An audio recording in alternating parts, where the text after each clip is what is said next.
Does anybody else drink matcha tea? I got hooked onto matcha tea about maybe 6 months ago, and I'm loving it.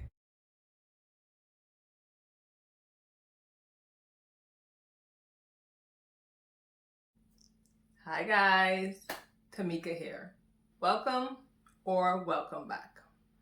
I decided to do this video because I wanted to just discuss if you are interested in getting in medical billing or you're already in medical billing, that you can know what to look for when you are doing eligibility of a patient's policy. So before I get into that, I just wanted to let you guys know that this channel is about mostly medical billing, a little bit of business here and there, and a scatter of lifestyle. So if you're interested in those types of videos, please subscribe. Always comment below. I would like to have a conversation with you, and put on your notification bell so that you can know when I upload a video. I upload videos every week, once a week, sometimes twice a week. So if that's something that you're interested in, please subscribe. So now that's out of the way, we're going to get started with patient eligibility. So there are certain things that you need to look for, or you need to ask the insurance company when you call them about a patient's policy. So let's start off with what I usually do. Now, for my own business, I don't do eligibility for patients. For my 9-to-5, the front desk does it. But of course, I know how to do it, and if I need to do it, I will be the one who does it. But this is the steps that I usually take. Also, before I get into that, you can check eligibility online. You know, nowadays everything is online, the computer, everything is that. But I want to show you the basics. I want to show you how to do it, make you be able to understand what you need to look for, so that even if you're doing it and it's being automatically done for you by the computer, you at least know what you're doing, why you need to do it, why it's important. So always know that there's probably a way to do it online, but I kind of go into the basics, or just, if you have to call, if you have to send paperwork or whatever. I usually try and do that because that's how I started learning this. And I feel like even though you are able to have the computer do it for you, you need to know how to do it yourself. So let me stop rambling, but I'll start off by saying, usually when I first started off, this was in 2006, of course they had eligibility that was online, but it probably wasn't used as much as it is today. So I used to call to check eligibility. And when I called, these are the things that I looked for. Now, I worked for different specialties. I worked for an OBGYN, I worked for ophthalmologist, I worked for a behavioral health doctor. So there are different doctors that I worked for, but there was always basics that I looked for and I asked for when I was checking eligibility. So the first thing you want to know, or you want to make sure, is if that patient is eligible for medical benefits on this specific date of service. So if I was calling today is May 1st, 2022, I would write down May 1st, 2022, and when I call the representative, I would ask, is the patient's policy active? This is important, of course, because if it's not active, then the patient doesn't have insurance, and you need to find out if they have another insurance or if they will be considered self-pay. So you find out if the patient's policy is active. You also want to find out when the policy's effective dates and termination dates are. So most of the time when patients have insurance, they have insurance that is for a year. So it can be a calendar year, meaning January to December, or it can be a policy year, meaning May 1st to April 30th, June 1st to May 31st. Like it can be anything. If it's a policy year, it can be anything. Now, I've always seen a year for policy plans. Maybe nowadays they might have 6 months. I don't know. They're always changing it up, so it can be anything. But you do want to find out what's the effective date and the termination date for the patient's policies. And so now we'll get into the nitty-gritty, which is you want to know if the patient has a deductible. I'll put on the screen what a deductible means, but in my terms, or just for you to understand, a deductible is what you as the patient, or what the patient has to pay out of pocket, usually before the insurance company starts to pay their portion. So, for example, we'll say a patient has a deductible of $500. If the patient goes to see the doctor and they haven't met any of that $500, then most likely they would have to start paying towards the $500.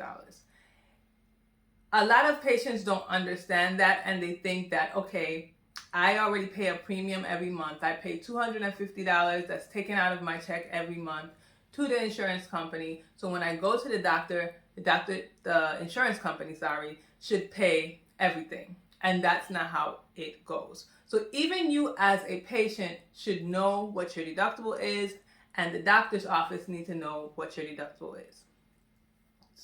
Then you need to know if they've met any of it. So you know that the deductible is $500, but you need to know if they have met any of the deductible.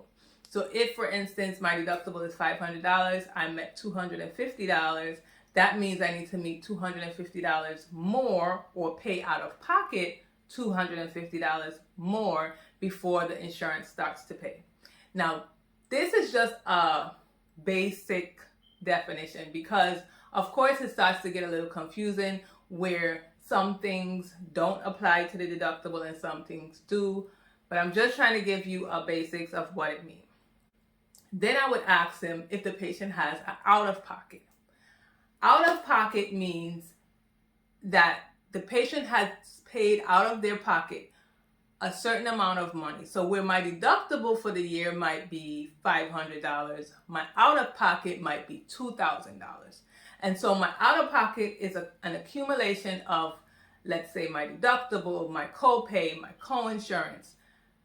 That is what my out-of-pocket is an accumulation of. So if I've paid out my $500 for the year, and then I went to another doctor and I had to pay, let's say, my copay or my co-insurance, and it adds up and adds up. Let's say I have to continuously go to the doctor, and I finally meet this out-of-pocket. Most of the time, people meet out-of-pockets when they have procedures done, when they have surgeries done, when they have big things done. They usually don't meet their out-of-pocket if they're just going to the doctor maybe twice a year and they're just going for an office visit. Because your out-of-pocket is usually pretty high. You know, it's maybe $1,000. I mean, it can be anything. I'm just making up numbers here, but it can be anything. So when you meet your out-of-pocket, most likely you maybe have gone to the hospital, or you had a lot of procedures done, or a big surgery done, so you met that amount pretty quickly. So with out-of-pocket, you also want to know how much they met, because after they've met their out-of-pocket, then they don't have to pay anything else. Now, when I say they don't have to pay anything else, I don't mean forever. I just mean for that particular year. Whether it's a calendar year or it's a policy year, that patient would not have to pay anything else. Then you'll find out if the patient has a copay, a co-insurance, or both. With a copay, it's a fixed amount that the patient would pay out of pocket. Depending on whether your doctor's office is a primary physician or a specialist, the copay may be different. The primary physician's copay is usually a little lower, maybe like, let's say $30, $20, $40. It's different amounts. And then the specialist is usually more. It doesn't have to be like that, but that's usually what I see. The PCP is a little bit lower and the specialist is a little bit more.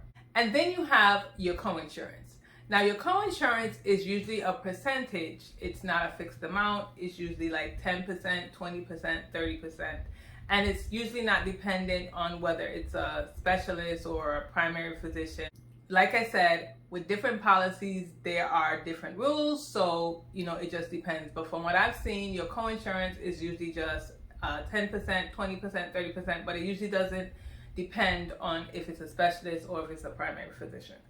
So those are usually the items that I look for. Those are basic items. I usually look for them for every patient, whether it is a procedure they're having, whether they're new, whether they're pregnant, whatever the situation is.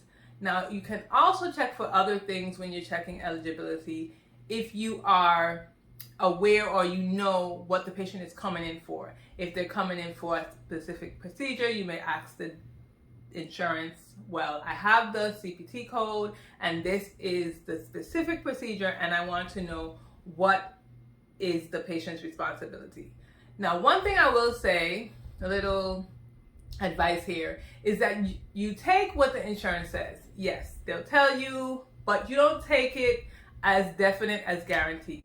Because first of all, a lot of these representatives, and I don't want to be like I'm bashing them, but a lot of them just don't know. They don't work in the doctor's office. They don't understand. So they can give you this big thing, like they can tell you, okay, well, the patient is having a procedure and we're going to cover it 100%. Then you tell that to the patient, and when they have the procedure done and you bill the procedure, then they're taking out 20%. And you are saying to yourself, well, I thought you said you will pay at 100%. They always tell you, if you listen to the recording when you call, they always say this is not a guarantee of coverage.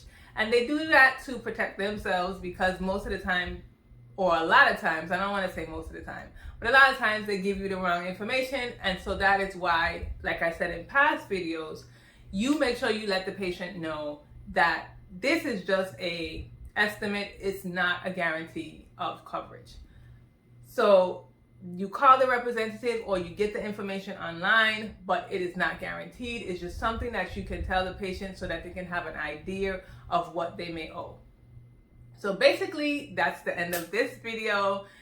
I just wanted to tell you what you would look for, what you would ask for if you were trying to find out the patient's responsibility.